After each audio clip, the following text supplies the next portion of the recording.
건설 현장에 마련된 간이 화장실이 밖에서 들여다보이고 배관도 없어서 커다란 통에 배설물들을 모아서 버리고 있다고 하는데요. 그나마 이런 화장실도 부족해서 적지 않은 노동자들이 방광염에 시달리고 옷에 실수까지 한다고 합니다. 바로 제 뒤, 인천 송도에 지어지고 있는 삼성 바이오로직스 4공장 실태인데 오늘부터 연속 보도합니다.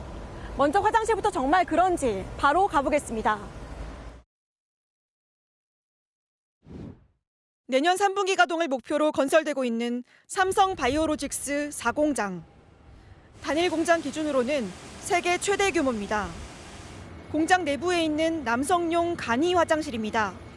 때 묻은 소변기가 석유통에 연결돼 있고 바닥엔 흘러내린 소변을 처리하는 걸레가 널브러져 있습니다. 반투명 가림막이 둘러싸고 있지만 입구가 훤히 뚫린 데다 천장은 아예 없어 화장실이 다 내려다 보입니다. 그 화장실 존재 자체도 너무 놀랐죠. 서 있는 사람 뒷모습이 쫙 보이는 거예요. 더 심각한 건 악취와 위생 문제. 손 씻을 곳이 없는 건 기본이고 여기는 손 씻을 데도 없고 지장이 생겨서 나올 수 있는 시간도 없고 그러니까 대충 화장실만 급하게 갔다가 석유통에 소변이 살 때까지 기다렸다가 다 차면 치우기 때문에 꼼짝없이 악취를 견뎌야 합니다. 석유통을 리어카에다가 넣어서 끌고 왔다 갔다 해요. 그리고 이제 냄새부터 해가지고 저 간이 화장실에서 오는구나. 그러니까 너무 충격적이더라고요. 노동자들이 모멸감이 느껴진다며 항의하자 삼성 측은 임시 칸막이만 추가로 설치했습니다. 문제는 이런 화장실마저도 없어서 못 쓴다는 겁니다. 간이 소변기라도 있는 남성과 달리 7층 규모의 공장 건물 전체에 여성 화장실은 아예 없습니다. 중산동에 올라가면 우리들은 화장실 갈 수가 없어요. 우리도 생각해서 뭐가 할게요. 그래서 건물 밖 화장실로 이동해야 하는데 그마저도 수십 분 대기가 기본입니다. 여성 노동자가 700명에 달하는데도 외부에 마련된 화장실 변기 수가 39개에 그치기 때문입니다. 현장에서 150m 떨어진 주차장입니다. 내부의 화장실 자체가 부족하다 보니 이렇게 일부 노동자들은 점심시간을 이용해 멀리 떨어진 주차장을 이용하고 있습니다. 이렇다 보니 폭염 속에 물도 마음껏 못 마시고 일부는 질병까지 얻었습니다. 방광염이 한번 왔었어요. 오줌이 계속 마려운 거예요. 아프고 그래서 이걸 하면은 그냥 방광염을 달고 살아야 되는구나. 비인간적인 상황에 내몰리기도 합니다. 생리대를 제때 못 갈아요. 피를 짜냈어요. 생리대에 있는 거를. 내가 이렇게까지 일을 해야 되나. 남성 역시 4,200명 규모에 이르는데 공장 안팎에 설치된 변기는 간이 소변기를 합쳐 127개일 뿐이었습니다. 소변 볼라 해도 한 5분 정도는 그 정도 있어야 되고 배변 볼라 하면은 길게 걸리면 한 30분 정도는. 때로는 불상사가 벌어질 수밖에 없습니다. 옷을 똥 싸요. 저는 쌌어요. 3번이나 한 20명, 30명씩 내기를 하니까 한번 창피하니까 일로 나와서 그냥 가서 다 포기하고 집에 퇴근해요. 문제 제기가 계속되자 삼성 측은 최근 남녀 변기를 각각 14개, 8개 더 설치했지만 현장에선 여전히 부족하다고 호소합니다. 최근 현장 직원들을 상대로 한 설문조사에서 이 공장의 노동인권은 최하점을 받았고 일부 직원들은 거친 말을 적어내기도 했습니다. 인간의 최소한의 기본 생리 욕구조차도 제대로 해결할 수 없는 그러한 현장이 삼성 바이오 현장입니다. 고용노동부 기준에 따르면 건설 현장 화장실은 이동거리 300m 내에 설치돼야 하고 사방을 완전히 가려야 합니다. 하지만 인원 대비 필요한 화장실 개수라든가 최소한의 공간, 위생 등에 대한 기준은 제시돼 있지 않습니다. 시공사인 삼성 엔지니어링 측은 화장실이 부족한 것을 인정한다며 공간 확보에 어려움이 있지만 확충하기 위해 노력하고 있다고 밝혔습니다. 또 열흘 뒤에는 남녀 변기가 20여 개 추가되고 8월부터는 임시 사용 승인을 받아 정식 화장실을 쓸 수 있도록 할 방침이라고 설명했습니다. 취재팀은 이 공장의 열악한 휴게시설 문제에 대해서도 후속 보도를 이어갑니다. 바로 간다 지윤수입니다. 간이 화장실이 부족해 건설 노동자들이 어려움을 겪고 있는 삼성 바이오로직스 4공장 실태 어제 전해드렸는데요. 부족한 건 화장실뿐만이 아닙니다. 점심시간 쉴 수 있는 공간이 부족해 요즘처럼 폭염이 이어지는 날 아스팔트나 땅바닥에 누워 쉬고 있다고 하는데요. 계속 이어서 추적해 보겠습니다. 내부가 훤히 들여다 보이는 열악한 간이 화장실에 그마저도 턱없이 모자라 한참을 줄 서서 기다려야 하는 삼성바이오로직스 4공장 건설 현장. 옷을 똥 싸요. 저는 쌌어요. 3번이나 20명, 30명씩 내기를 하니까. 이렇게 부족한 건 화장실만이 아닙니다. 공장 식당 안에 길게 늘어선 행렬. 식사를 받으려는 줄이 아니라 잠시 쉬기 위해 의자를 구하는 줄입니다. 그것도 줄 서서 기다려. 시간 다 가는데. 식당과 공장 안의 일부 장소에 뒤로 젖혀지는 의자가 마련돼 있는데 크게 부족한 겁니다. 현장 노동자는 4,900명인데 의자 개수는 지난달 28일 기준 단 663개. 선착순입니다. 먼저 와야 쉴 수 있는 거지. 선착순으로 와야 쉬듯이. 안에서는 아예 저는 쉴 생각을 안 해요. 공장 바깥의 컨테이너 휴게실에도 다른 의자가 있지만 부족하기는 마찬가지. 의자를 구하지 못한 사람들이 바닥에 다닥다닥 붙어 앉아 있습니다. 자리 없어서 돌아가시는 거예요? 네, 가볍게. 여기서도 밀려난 노동자들은 현장의 맨바닥에 그대로 드러눕거나 공사장 밖으로 나가 쉴 곳을 찾아 헤맵니다. 현장 바로 앞입니다. 내부에는 쉴 수 있는 의자 자체가 부족한 데다 아무 데나 앉을 수 없는 규정까지 있다고 하는데요. 이 때문에 노동자들은 아예 길 밖으로 나와서 바닥에 앉아서 쉬고 있습니다. 낮 최고 기온 35도 안팎의 폭염. 잠시 짬을 내 쉬려는 노동자들로 점심시간 나무근을 밑은 발 디딜 틈도 없습니다. 돗자리는 각자 집에서 가져온 겁니다. 여기밖에 안에 쉴 데도 없고. 이거 많이 누워있죠. 찻길에도 막 오늘은 좀 날씨가 너무 더우니까. 그늘 안에도 못 들어온 사람들은 길가에 쭈그리고 앉거나 자전거 도로 위에 누워 위험한 휴식 시간을 보냅니다. 오시겠어. 바닥에다 신문지 깔고 누워서 자겠어요. 머리 이만한 공간만 있으면 여기서 그냥 바닥에 누워있잖아요.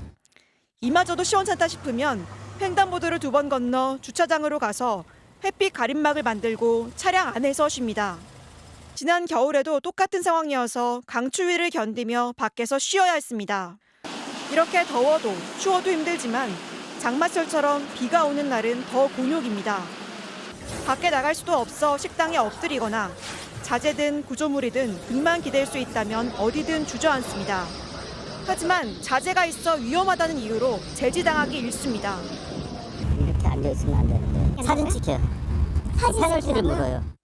오늘 오전에도 하청업체 관리 SNS방에는 가림막을 이용해 누워있는 기술인이 있다며 추후 적발 시 벌칙 적용 예정이라는 경고글이 올라왔습니다. 지난달 말 MBC의 취재가 시작되자 시공사인 삼성 엔지니어링 측은 뒤로 젖혀지는 휴게용 의자를 300개 추가로 공급했습니다. 또 휴게 의자를 계속 늘리고 하청업체별로 휴식 시간을 다르게 운영하는 등 개선해 나가겠다고 설명했습니다. 하지만 여전히 부족한 화장실과 휴게실 문제로 노동자들의 어려움은 계속되고 있습니다. 삼성하면 알아주잖아요. 그래서 우리는 그렇게 기대도 했었는데 엉망. 취재팀은 세계 인류 기업인 삼성의 건설 현장에서 왜 이 같은 문제가 생겼는지, 다른 노동 조건 논란은 없는지 후속 보도합니다. 바로 간다 지윤수입니다. 오시겠어. 바닥에다 신문지 깔고 누워서 자겠어요. 머리 이만한 공간만 있으면 여기서 그냥 바닥에 누워있잖아요. 방광염이 한번 왔었어요. 오줌이 계속 마려운 거예요. 아프고 연결하면은 그냥 방광염을 달고 살아야 되는구나. 네, 휴게 시설은 물론 화장실까지 부족해서 노동자들이 공장 주변에 드러눕고 용변을 참다 질병까지 걸리고 있다는 삼성바이오로직스 4공장 건설 현장. 저희가 이틀에 걸쳐서 보도해 드렸는데요. 초인류 기업 세계 최대 규모 바이오 공장의 건설 현장이 어떻게 이 정도로 열악했을까요? 이 문제 추적해온 지윤수 기자의 리포트 먼저 보시고 이야기 이어가겠습니다. 삼성바이오로직스 4공장은 지난 2020년 11월 착공됐습니다. 당초 2022년부터 지을 계획이었지만 코로나 사태로 바이오 산업이 성장하자 일정을 대폭 앞당겨 착공에 나선 겁니다. 그런데 화장실이나 휴게실 같은 부대 시설을 마련할 부지가 없다는 문제가 있었습니다. 앞서 건설된 1, 2, 3 공장의 경우 비어있던 4공장 부지에 부대 시설을 뒀지만 4공장 착공 때는 그럴 만한 부지가 없었습니다. 하지만 공사는 그대로 시작됐습니다. 2020년 11월 달에 4공장이 착공되면서 이미 선계약을 받습니다. 주변에 부대 시설을 준비하지 않은 상태에서 공사를 시작을 해버린 겁니다. 실제로 공사가 진행되면서 화장실과 휴게시설이 열악하다는 문제 제기가 현장에서 나오기 시작했습니다.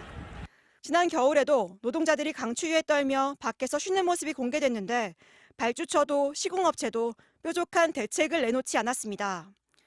그러다 문제는 올해 들어 더 악화됐습니다. 삼성바이오가 공장의 부분 가동 시점을 당초 계획보다 6개월가량 앞당기겠다고 선언한 이후입니다. 가공장은 연말 부분 가동을 목표로 사전 수주 활동을 강화해 고객들을 최대한 확보해 나가겠습니다. 계획이 더 단축되면서 현장에 투입된 노동자들은 더욱 늘어났고 가뜩이나 부족했던 화장실과 휴게실 문제가 극도로 심각해졌습니다. 가면 이제 줄좀 서가지고 막 어떤 때는 급해가지고 막 절절절 할 때도 많고 그래요. 결국 지난달 노조가 기자회견에 나섰고 MBC도 취재에 착수한 뒤에야 변기 20여 개와 휴게용 의자 300개가 공급되는 등 일부 개선 조치가 이뤄졌습니다. 시공사인 삼성 엔지니어링은 코로나 사태로 공사 진행 속도가 늦어져 필요한 인력이 더 많아진 상황이라며 현실적으로 공간이 부족하다고 설명했습니다. 노조 측의 인권 상황 설문조사에서 24점을 받은 삼성바이오 측은 MBC의 취재에 응하지 않았습니다. MBC 뉴스 지은수입니다. 네, 그러면 이 문제 연속해서 보도한 지윤수 기자와 함께 좀 더 얘기 나눠보겠습니다. 자, 지 기자 잘 봤습니다. 충격적이기도 하고 황당하기도 합니다. 이게 이번 취재가 어떻게 시작된 겁니까? 네, 지난달 16일 노조의 기자회견이 있었는데 현장에서 공개된 몇 장 사진들이 정말 놀라웠습니다. 네. 세계 1위 대기업의 건설 현장이 맞는지 믿기 힘든 모습이어서 더 취재해 봐야겠다고 생각했습니다. 자, 근데 이게 건설 현장이고 바이오 공장이란 말이죠. 외부인들 출입이 좀 제한이 돼 있었을 텐데 취재가 좀 어려웠겠어요. 네, 그렇습니다. 그래서 약 3주간 현장 노동자들과 소통하면서 내부를 촬영한 사진과 영상들 제공받았고요. 네. 공장 밖 주차장이라든지 접근할 수 있는 곳은 여러 번 가서 일하시는 분들과 만났습니다. 자, 근데 리포트 보면은 노동자들이 이 환경에 대해서 문제 제기를 한 게 꽤 오래됐습니다. 그래서 이제 취재를 하고 보도가 나오니까 삼성 바이오로직스나 뭐 삼성 엔지니어링 같은 곳에서 좀 반응이 있었습니까? 네, 삼성 엔지니어링 측은 공간이 확보되는 대로 화장실과 휴게시설을 늘려가겠다고 거듭 밝혔습니다. 네. 하지만 제가 오늘 낮에도 연락을 해봤는데 아직도 의자 구하고 화장실 순서 기다리기 여전하다고 합니다. 네, 그리고 건물을 발주한 삼성 바이오로직스는 무대응을 일관하고 있는데요. 노동자들과 대화는커녕 저희 취재에도 전혀 응하지 않고 있습니다. 자, 이 삼성의 현장이 이렇다 하면은 다른 건설 현장들도 마찬가지로 좀 열악한 상황들이 있을 것 같은데 노동자 수가 얼마면 화장실 수는 몇 개, 뭐 휴게실은 어느 정도 면적 이런 게 규정이 좀 있어야 될 것 같은데 없습니까? 네, 그런 규정이 구체적으로 없다는 게 문제인데요. 정부가 준비 중인 시행 규칙에 따르면 네. 휴게시설은 최소 면적인 6제곱미터 이상이면 된다고만 돼 있고 구체적인 건 노사 자율로 정하라고만 돼 있습니다. 네. 화장실도 300m 이내에만 만들라고 돼 있을 뿐 구체적인 숫자는 규정이 따로 없습니다. 때문에 전체 인원 대비 최소 시설이 어느 정도여야 한다. 이런 기준이 필요하겠다는 생각 들었습니다. 네, 지윤수 기자 잘 들었습니다.